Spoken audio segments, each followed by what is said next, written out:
Good morning, everybody. It's Serafina, and I'm here with your daily tarot and astro insight. So, today we have two important things happening in the sky.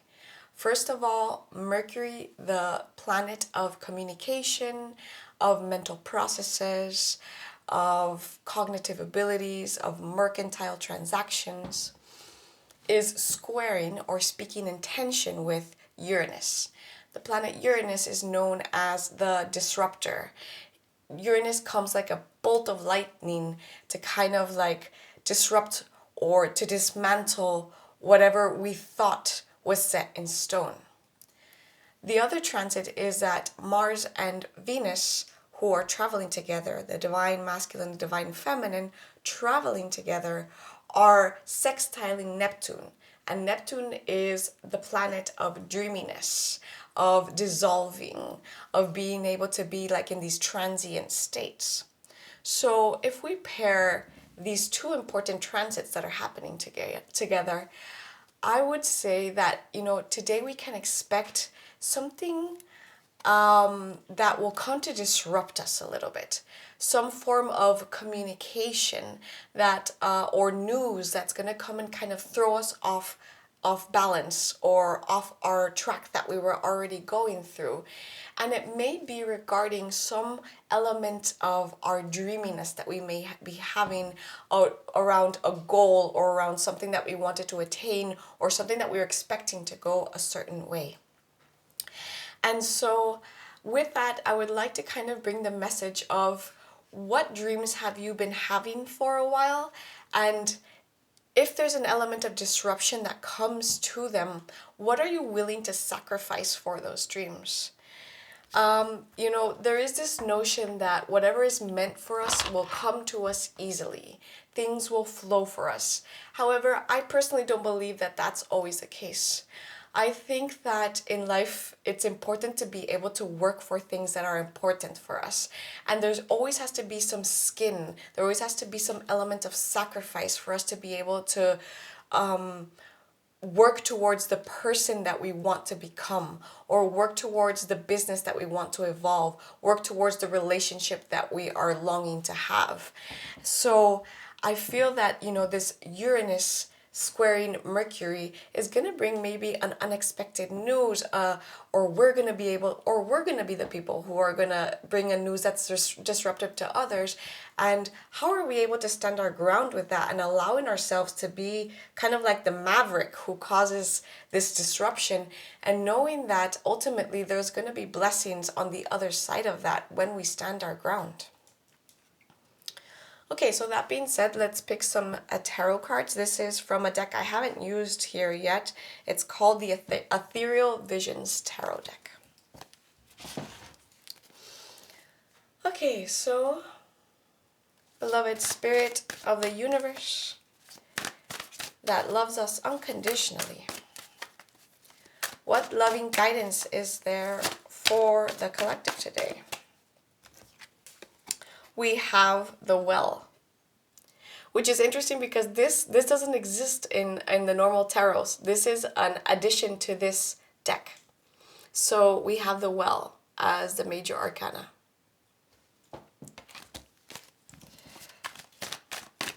What further guidance is there for the collective?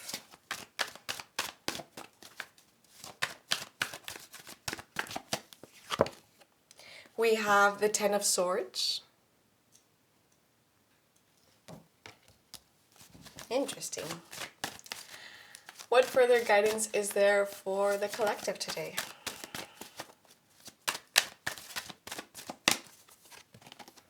We have the Queen of Wands. And I'm going to pick one oracle card to complement these. What guidance is there for the collective today?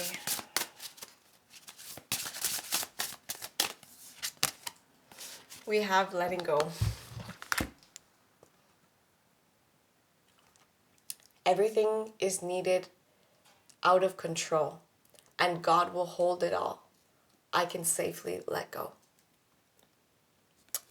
Interesting. Okay, so this card, the Well, as I mentioned, it's not in all of the tarot decks. It's specific to this tarot deck. It speaks of us being able to go to this source to draw water for our daily inspirations or for us to continue with life. And so sometimes we may notice that we go to certain wells with different aspects of our life, and some of them are abundant and some of them are flowing, and other wells are dry. And it's interesting to note that sometimes in relationships, we want to believe that there's a lot of water in the wells, but we go there and we're like, whoa, where's the water? Why is it not coming out? The Ten of Swords is one of endings. It's when we're at the final stage of our trajectory through the swords suit. And for me, it's always a very clear indication that something is over. Something that has been maybe consuming our time, consuming our energy, something that just doesn't fit within where we want to continue forward is coming to an end. And it could even bring a sense of mental peace when that happens, but there's always a process of grief that comes with that. And then we have the Queen of Wands. The Queen of Wands is the most magnetic, the most, I wouldn't say beautiful, but she is the feminine aspect of fire in all of her power, right? So it could also represent somebody in your life who is a fire sign or who has lots of creative and creative abilities. So that could be Leo, Sagittarius, or Aries. And so what I'm inferring from this is that today we're going to be having to let something go. And, Mars and Venus are traveling together, and a lot does have to do with relationships, but I don't want to primarily just focus on that. So I could say maybe Mercury squaring Uranus is going to bring something up for you that you have been needing to let go for a while. Could it be a stagnant situation, mental pattern, right? Because Mercury is about mental patterns too. And he just, Mercury spoke with Pluto recently, and it's coming out of its the retrograde shadow period. So it could also have to do with mental thought processes that we keep on kind of like cycling back to, and we're like, why does my mind keep on going there, right? So like checking whether our source of information, our source of emotional abundance is poisoned. Is there water there? Is the water clean? Where am I drawing my water from? Do I continue want to draw water from this specific well?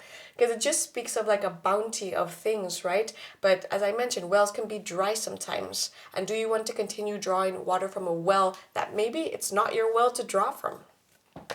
Because there is an ending coming. The tarot speaks different to lots of people, but I know that when this one speaks to me, it's an ending that we probably already knew was coming towards us, and maybe we put on blinders because we didn't want to see it, but it's going to bring a sense of relief for us. And with that, we're going to be standing in our power. It's interesting to always note that the Queen of Wands has lots of feline companionships towards her. And I've been researching on Bastet and Sekhmet in the Egyptian mythology, and these are all about independence, right? So the Queen of Wands, she's fiercely independent. She really does not need anybody in her surroundings. And if there is somebody in her surroundings, it's because she really chooses that from a genuine place.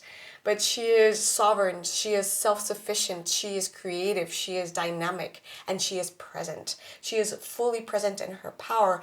Not only that, but she is also a goddess or a queen of alchemy, right? Alchemy is heavily related to fire and being able to transmute things, right? So the Queen of Wands also knows exactly when to let go of things and how to do so with grace, how to do so with ease. So definitely some endings in store for us. And to clarify, today I chose Kalima. Why? Because I do feel that this Mercury square Uranus coming in like the lightning bolts to kind of just be like, no, this is not how things are. Let's come and disrupt things a little bit and shake things up a little bit. So I feel that Kalima has similar attributes to that. So, beloved Kalima, loving and fierce mother Kalima, what loving guidance is there for the collective today?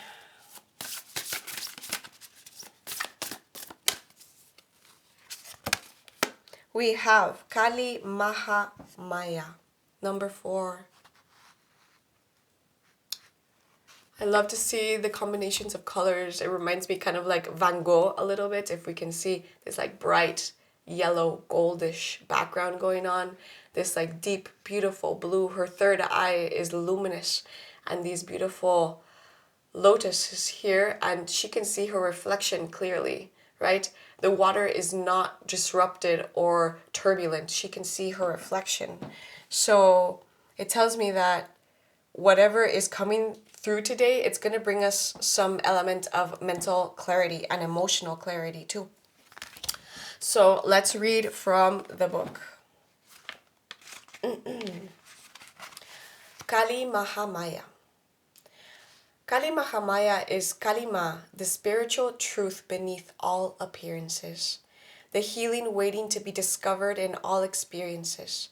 In harmony with your higher self, she manifests the path upon which you can best learn, heal, and grow. She is unclothed, symbolizing wild, unconditioned authenticity. She is the empowerment to discard conditioning and judgments that we have worn. Cast off the fearful constraints others have imposed on you. Connecting to your authentic being will attract healing, guidance, and divine grace to you now. Kali Mahamaya knows the life circumstances that will best evoke your sacred fulfillment. From gentle blessings to heart-stretching challenges that bring out courage and confidence you never know you had. She weaves the circumstances into being that will cause you to grow, awaken, and fulfill your divine potential. Through her carefully chosen life lessons, the heart becomes spiritually prepared to dispense with mainstream consciousness. Your soul begins to move away from the limitations and absence of personal responsibility that accompanies mass conditioning. This soul brings to move away from the limitations and absence of personal responsibility that accompanies the mass conditioning. Okay, I just reread that. So, what I'm inferring from this is that whatever disruption that happens today is going to be for our greatest good. I feel that this, as I said, she's naked, she's fearless, she's ruthless, and I'm really interpreting her as the Queen of Wands today. So I can see lots of us standing in our power today, of us having to make an important decision or having to vocalize something, having to stand our ground with something disruptive that comes, and we're going to have to be able to stand on our feet and kind of like feel the resistance to this information coming through, because we have Mars and Venus squaring dreamy Neptune. Dreamy Neptune wants harmony, wants to be able to stay in this dreamlike state. And this card is telling us that everything that is going to happen today is going to happen for the greater good. And so with that, I want to come with a reminder that the universe, God, Goddess, is so intelligent that we are unable to comprehend its intelligence with our human brain. And that every soul has a specific path unto it. And the universe, God, is aware of your light attributes, of your dark attributes, and the soul, the lessons that your soul came here to learn with. And so this is why lots of people say there's no such thing as coincidences. And ultimately, I believe that's true, because whatever it is that you go weaving into your present moment is exactly the medicine that you need for that moment. So with this, I ask for us to let go. To let go, because there's something that's definitely coming to an end. And it's going to bring a lot of mental clarity. There's going to be some maybe grief from there at the beginning, but it's going to be like an inner realization of, where have I been drawing my water from? Where have I been going to get my needs met? Is this water clean for me to be consumed? Is it time for me to move on to another source of inspiration. Where, where am I getting my sources of inspiration or love? Because my soul is propelling me to a higher version of myself, of me standing in my power, of me being sovereign, of me checking in like, these feline deities from ancient Egypt who are, the representation of being independent. So checking in with the cat and feline energy for us, because the waters are going to be serene after we make this decision, after we deal with the turbulent waters. There is going to be an element of clarity and sereneness and us coming back to our own inner power and seeing things with the right with the right perspective or the right light. Okay, everybody, so I hope that this day brings you many blessings, even if the blessings are hidden in disguise with certain elements of disruption. So I'll be back with another reading here tomorrow. Remember, you can always contact me if you want a tarot reading, and bye.